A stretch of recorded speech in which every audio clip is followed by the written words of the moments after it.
जय श्री कृष्णा। ओम नमो भगवते वासुदेवाय। बोलिए मोर मुकुट बंसी वाले की जय। जया एकादशी की कथा व महत्तम। माघ महीने की शुक्ल पक्ष की एकादशी का नाम जया है।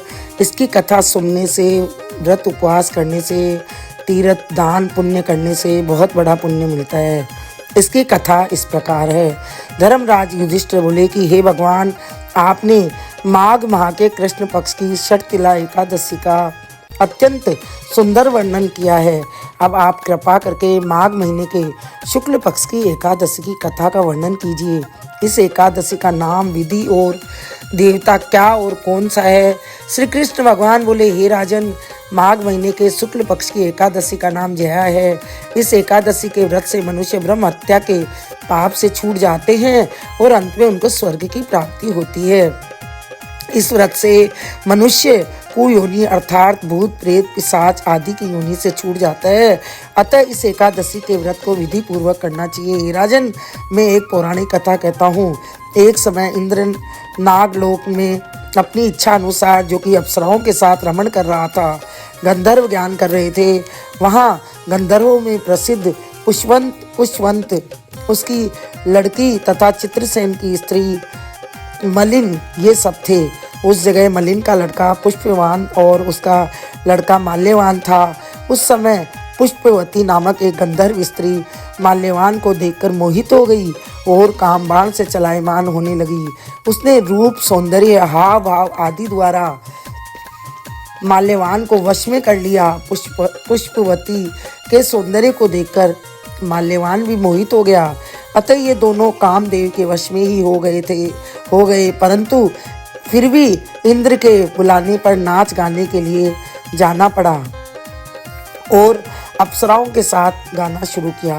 परंतु कामदेव के प्रभाव से इनका मन न लगा और अशुद्ध गाना गाने लगे। इनकी भाव भंगिमा को देखकर इनके प्रेम को समझ लिया और इसमें अपना अपमान समझकर इंद्र ने इनको श्राप दे दिया कि तुम स्त्री पुरुष के रूप में मृत्युलोक में जाकर पिशाच का रूप धारण करो और अपने कर्मों का फल भोगो। इंद्र का श्राप सुनकर ये अत्यंत दुखी हुए और हिमाचल पर्वत पर पिशाच बनकर दुख पूर्वक अपना जीवन व्यतीत करने लगे। रात दिन में उन्हें एक क्षण भी निद्रा नहीं आती थी। इस स्थान पर अत्यंत सर्दी थी। एक दिन पिशाच ने अपनी स्त्री से कहा, न मालूम हमने पिछले जन्म में कौन से ऐसे पाप किए हैं जिससे हमें इतनी दुखदायी यह पिशाच योनि प्राप्त हुई है।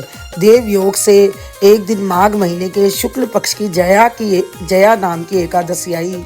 इस दिन दोनों ने कुछ भी भोजन नहीं किया और न कोई पाप कर्म किया।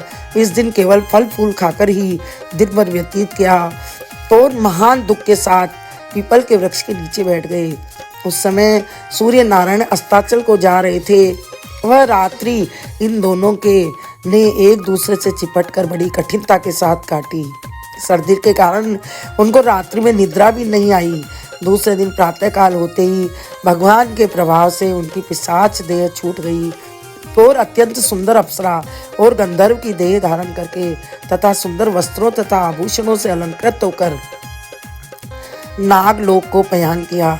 आकाश में देवगण तथा गंधर्व इनकी स्तुति तथा पुष्प वर्षा करने लगे।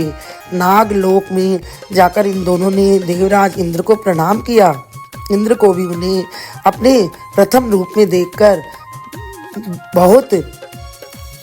बहुत आश्चर्य हुआ और इनसे पूछने लगा कि तुमने अपनी पिशाच देह से किस प्रकार छुटकारा पाया, सो सब बतलाओ।